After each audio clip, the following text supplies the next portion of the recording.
Good morning students. Today we will discuss about the next topic, that means the inner transition element, that is F block element. In this lecture we should discuss about the F block, that means 2 series lanthanides, and lanthanides means 14 series elements and actinide. ठीक है, in which we should discuss about the lanthanide and actinide. ठीक है, in periodic table क्या होता है बच्चे कि ये सेपरेटली प्रेजेंट होता है. आपने देखा ना पीरियोडिक टेबल के नीचे 2 बॉक्सेस होते हैं जिसमें एक में लैंथनाइड और एक में एक्टिनाइड प्रेजेंट होता है. ठीक है बच्चे, तो सबसे पहले क्या होता है कि लैंथनाइड सीरीज के बारे में अगर मैं बात करूं कि the F block of 2 series lanthanide क्या होता है 14 element of the following lanthanum. ठीक है, और actinide 14 element of the following actinium. 14 element lanthanide में होते हैं, 40 एक्टिनाइड्स में होते हैं. ठीक है, because lanthanum closely resemble to lanthanide. क्या होता है कि इसमें देखो, अगर हम एक्चुअली इसका जो सिंबल होता है एलन होता है. ठीक है, इसमें क्या बोल रहे हैं कि क्योंकि लैंथनम का क्लोजली रिजेंबल मिलता जुलता है लैंथनाइड से, इसलिए इसको क्या बोला जाता है मेनली लैंथनाइड. उसी तरह एक्टिनाइड में भी सेम है. ठीक है, और अगर आप बात करोगे कि लैंथनाइड की बात करोगे तो लैंथनाइड की जो केमिस्ट्री है वो डिटेल्स में स्टडी की गई है. ठीक है, बट अगर इन केस ऑफ अगर हम एक्टिनाइड की बात करें तो एक्टिनाइड की केमिस्ट्री डिटेल्स में स्टडी नहीं किया गया. उसका रीजन क्या होता है बच्चे, एक तो क्या है कि जो एक्टिनाइड सीरीज में जितने भी एलिमेंट प्रेजेंट है मैक्सिमम क्या है रेडियो एक्टिव. ठीक है बच्चे, एक तो वो रेडियो एक्टिव है, चलो रेडियो एक्टिव हो तो फिर भी किसी तरह कर लिया जाए. बट नेक्स्ट प्रॉब्लम क्या आ रहा है इसमें कि उनकी जो सिंथेसिस हुई, मतलब जब उनकी डिस्कवरी हुई थी तो वो जो हमारे अर्थ पे प्रेजेंट है वो आप मानोगे नहीं 1 ग्राम से भी कम है.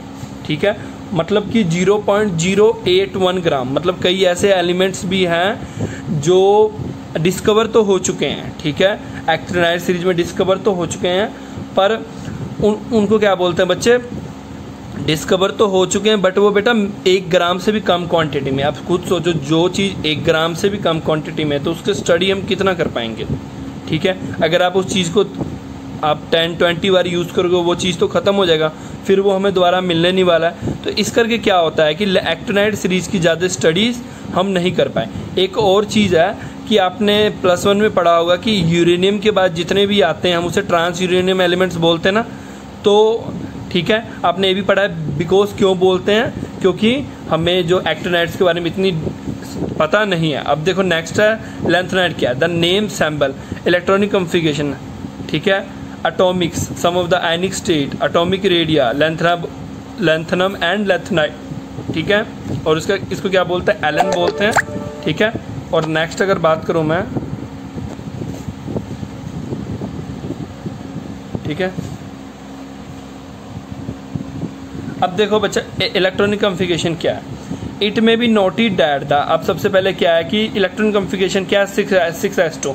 मतलब इसके लास्ट में अगर मैं बोलूं तो मतलब F भी आता है 6s2 भी आता है. मतलब हम ऐसे बोल सकते हैं कि 4FN. ठीक है, मतलब हम आप इसे ऐसे ही बोल सकते हो. अगर आपने +2 में पढ़ा होगा तो F ब्लॉक का जो, अगर आपने F ब्लॉक का जनरल इलेक्ट्रॉनिक कॉन्फ़िगरेशन पढ़ा होगा 1 to 14 होता है. ठीक है, तो NS2 0 to 2 आपने ऐसा कुछ पढ़ा था ना कि 1 to 14, मतलब कि NS2 1 to 14 होता है.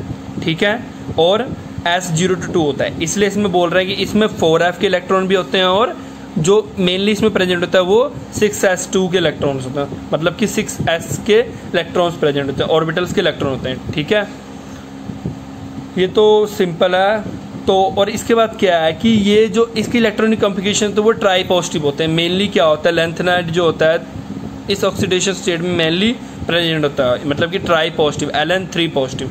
ये तो चलो बेटा ज़्यादा टफ नहीं था. इसके बाद जो मेन है आपका एटॉमिक एंड आयनिक सीरीज.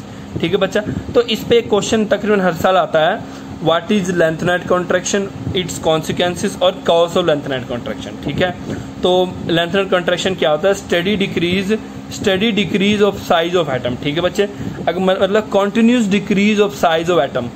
ठीक है, विद इंक्रीज एटॉमिक नंबर. मतलब जैसे जैसे एटॉमिक नंबर इंक्रीज होगा लैंथनाइड 57 से 71 एटॉमिक नंबर तक क्या होता है साइज डिक्रीज होता जाता है. तो इसका रीजन क्या है कि साइज डिक्रीज क्यों होता है, इसका रीजन क्या होता है, इसका रीजन मेन बच्चे क्या होता है कि इसमें जो बेटा 4F सीरीज होता है ना वो क्या 4f सीरीज जो होता है ना बच्चे, उसमें क्या होता है कि वो अच्छे से डी के इलेक्ट्रॉन को शील्ड नहीं कर पाता है। ठीक है बच्चे, आप खुद देखो, मान लो मैं ज़्यादा बड़ा नहीं बनाऊंगा, अब देखो ये मान लो 4f है, ठीक है, ये डी के इलेक्ट्रॉन है, ये क्या कर पाता है, 4f के जो इलेक्ट्रॉन होते हैं बच्चे वो अच्छे से डी के इलेक्ट्रॉन को शील्ड नहीं कर पाते हैं। इसका मतलब कि अगर वो डी के इलेक्ट्रॉन को शील्ड नहीं कर रहे हैं तो मान लो यहाँ इलेक्ट्रॉन है, ठीक है, तो वो क्या करेंगे कि न्यूक्लियस की तरफ ज़्यादा खींचे रहेंगे। अगर वो नहीं शील्ड कर पा रहा है एफ, अगर एफ इसको शील्ड नहीं कर पा रहा है, इसका मतलब क्या है, न्यूक्लियस इसको अपने तरफ खींच के रखेगा।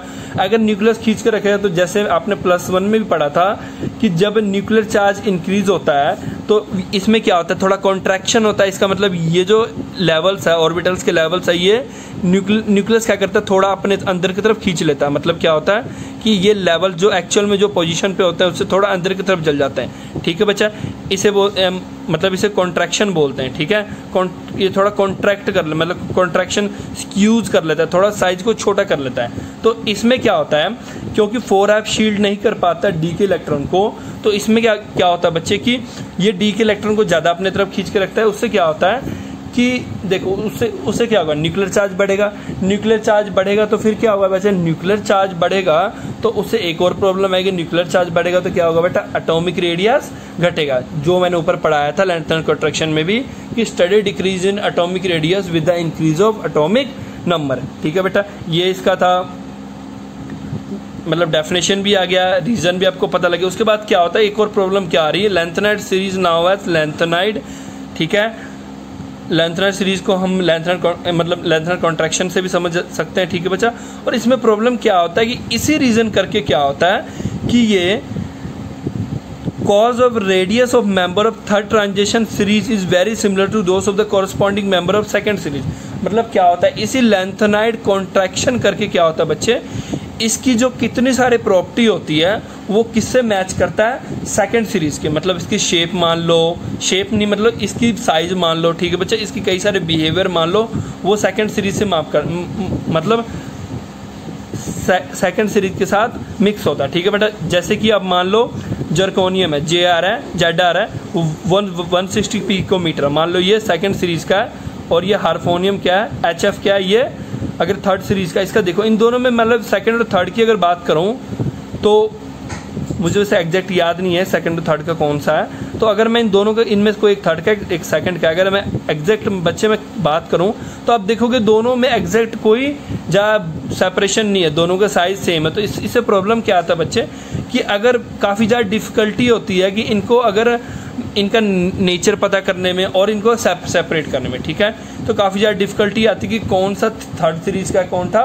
फोर्थ सीरीज का। ठीक है, अगर ऑक्सीडेशन स्टेट की बात करो तो मेनली लेंथेनाइड क्या होता है, 2 और 3 ऑक्सीडेशन स्टेट वाला कंपाउंड बनाता है। ठीक है, however occasionally +2 +4 ions in the solution in the solid compound also obtain.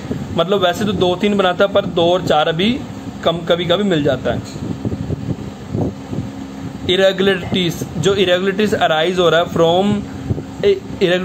From extra stability of empty half field F orbital. अब सीधी सी बात है, कुछ जो इरेगुलरिटीज मिल रही है, मतलब कुछ एक्सेप्शंस नहीं कह सकते हो, बाकियों से अलग जो सिस्टम मिल रहा है इसमें। ये क्यों मिल रहा है बच्चे, जैसे आपको पता है चाहे डी है, पी है, एस है, कोई भी है, मतलब पी है, डी है, एफ है, उनमें हाफ फील्ड और फुली फील्ड ज़्यादा स्टेबल होते हैं। इसमें क्या बोल रहा है, ये एक्स्ट्रा स्टेबिलिटी क्यों मिल रहा है, या तो खाली हो एफ ऑर्बिटल एफ शेल, या तो हाफ फील्ड हो या फुल फील्ड हो, तो उससे क्या होगा, वो एक्स्ट्रा स्टेबल होगा। ठीक है, दस the formation of CE4 is favour by the noble gas complication. जो CE4 है वो कौन फेवर करता है, फेवरेबल होता है किसके लिए, नोबल गैस।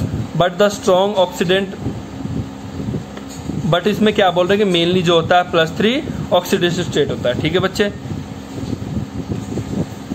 इसके बाद अगर मैं बात करूं EU2 पॉजिटिव क्या होता है बेटा, स्ट्रॉन्ग रिड्यूसिंग एजेंट होता है जो चेंज करता है, changing to the common +3 oxidation state. EU2 जो होता है 2 पॉजिटिव होता है वो स्ट्रॉन्ग रिड्यूसिंग एजेंट तो होता है बट 3 में चेंज हो सकता है। सिमिलरली YB2 जो हो सकता है वो भी बच्चे क्या होता है, वो भी अपना ऑक्सीडेशन स्टेट चेंज कर सकता है। एंड साथ में TBI4 जो होता है बेटा हाफ फील्ड होता है एंड ऑक्सीडेंट, ये भी ऑक्सीडेंट होता है एक तरह का। एंड इसका बिहेवियर जो होता है बच्चा, behaviour of samarium is very much like the europium. ठीक है, इन दोनों की जो बिहेवियर है एक जैसी होती है और दोनों क्या होते हैं, 2 और 3 ऑक्सीडेशन स्टेट इनमें पाए जाते हैं। ठीक है बच्चे, ठीक है। इसके बाद ये टेबल सा आप देख सकते हो किसका कितना इलेक्ट्रॉन कॉन्फ़िगरेशन एटॉमिक रेडिया है। ठीक है, तो आज हमें इतना ही करना है, नेक्स्ट लेक्चर में मैं आपको आगे कराऊंगा। ठीक है, थैंक यू फॉर टुडे।